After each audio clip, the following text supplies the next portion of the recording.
Hey guys, welcome back to episode 7 of season 3 of the Sheffield Wednesday rebuild on FIFA. So as you saw in the previous episode, we did half of December, and now we've got Brentford away, Everton away, Coventry away, Stoke away, and finally we return home at the end of the month. First versus second at the Brentford Community Stadium. Can we get 3 points? We certainly can. It wasn't the best performance, it's a very even game between the top two. And despite Ericsson scoring late on, we managed to come away with 3 points. Really massive result that, and it returns us to the top of the table at Brentford's expense. The fact that they've still got Christian Eriksen playing for them in the Championship is quite impressive, but we managed to overcome them, and that's a huge 3 points for the Owls. In the quarterfinals of the FA Cup, Everton, Sheffield Wednesday, Spurs, Man City, Leicester, Man U, and Chelsea against Fulham. We've had to rotate the side a little bit for this one, but hopefully we can give a really good account of ourselves at Goodison Park. So it's over to Derek Ray and Stuart Robson for the commentary. And this confrontation is underway.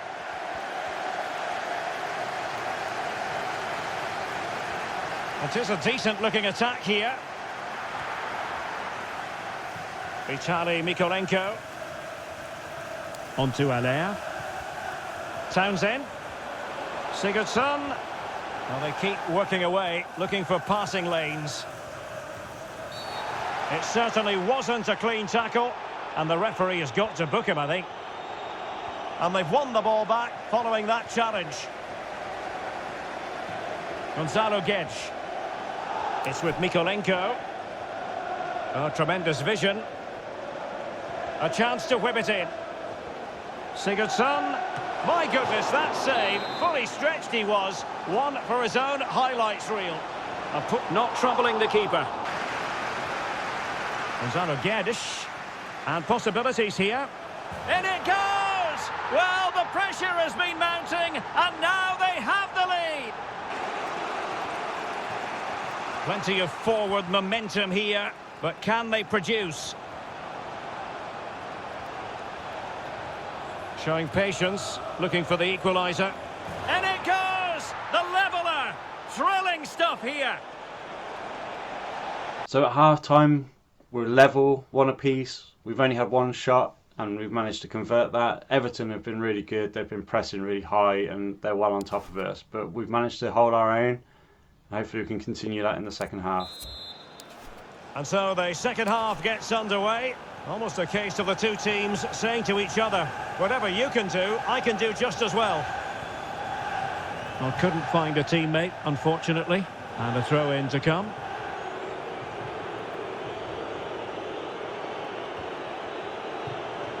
And he takes it away. Can they create something from here? And he's outdone himself. Wonderful save there. Passing it around, looking for the goal that would put them ahead. Are they going to forge ahead? And throwing himself at the ball. He's still dangerous. Oh, beating his opponent with ease. Townsend. Sebastian Allaire. Townsend. And a goal! At this stage of the game, it might be decisive. And just look at their supporters. So back playing once more, and it's Everton with the lead. And here they come, still pressing for an equaliser. This could square the game. So we go down to a 2-1 defeat at Goodison Park. We gave a really good account of ourselves, I think, and if Jones had converted that last-minute chance to equalise, we could have forced extra time. But the cup run had to come to an end at some point, and there's no shame losing at a Premier League team, who will hopefully be facing more often next season. Man City overcame Spurs in the other quarter-final tonight, beating them 3-2. And great news that John Dominguez is finally heading back to fitness. So we travel to Coventry for our next game, hoping to bounce back from the disappointment of losing at Everton. And we come away with a 3-2 win. We created loads of chances here, and I was just so pleased that we managed to get it over the line. Again, conceding a late goal with Callum O'Hare getting his second. He's a player I've been looking at quite a lot. I like him in real life and I'd love to sign him on here. But we got 3 points, a massive 3 points at the Coventry Building Society Arena, and it's nice to bounce back after that defeat against Everton.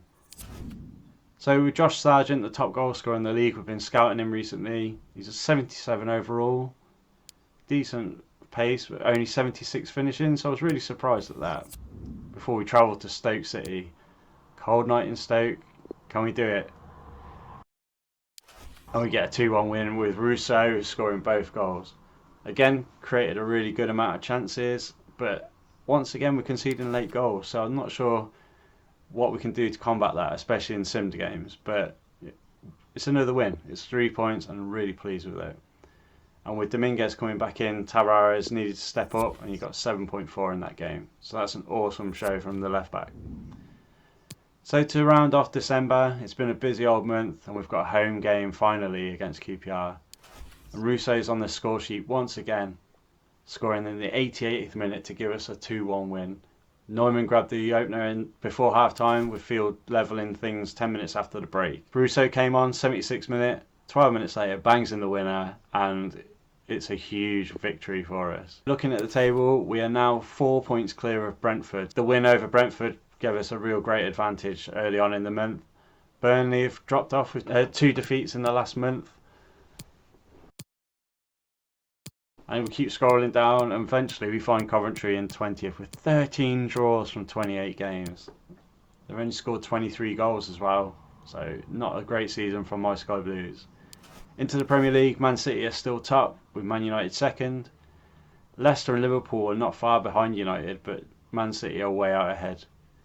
Spurs and West Ham have really turned their season around after a really poor start. Leeds, Villa, West Brom all above the relegation zone, with Bournemouth, Brighton and Fulham in the bottom 3. Reading is starting to extend their lead at the top in League One, with Rotherham and Derby closing in on them. The rest of the playoff picture is pretty tight, with Crewe only 3 points behind Doncaster in 6th. As we drop down the table, we can see that it's the usual suspects at the bottom. Wycombe have pulled themselves out a bit, but MK Dons, Northampton, Exeter and Shrewsbury are still bottom, so they're looking perilous at the minute. In League 2, Cheltenham have jumped above Walsall, but the top 5 there are really close. 4 points separate the top 5 teams, with 3 automatic promotion places. There's a lot to play for here. And the more we scroll, the more we worry, as my dad's team, Swindon, are rock bottom of the Football League right now, and that is not a pretty sight. On to our objectives. Brand exposure, we're nearly done. Domestic success, we should manage to get done. Financial is a bit ropey, but if we get promotion, I don't think it'll sack me. Once again, thank you so much for your support. I really appreciate it. See you next time.